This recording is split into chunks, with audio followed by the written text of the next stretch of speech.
Assalamu alaikum, dear all students. Welcome to OSP program.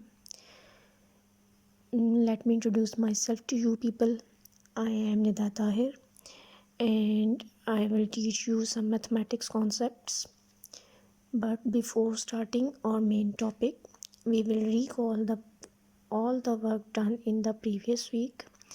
Previously, we have learned about the prime factorization and prime numbers, composite numbers.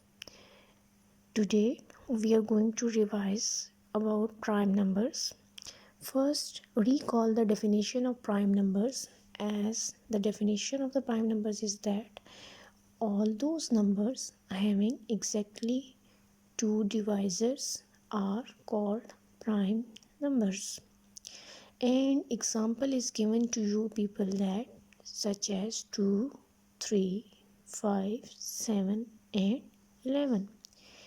You need to remember these few numbers as these are the prime numbers, why they are prime numbers, and how we will fulfill the definition of two divisors.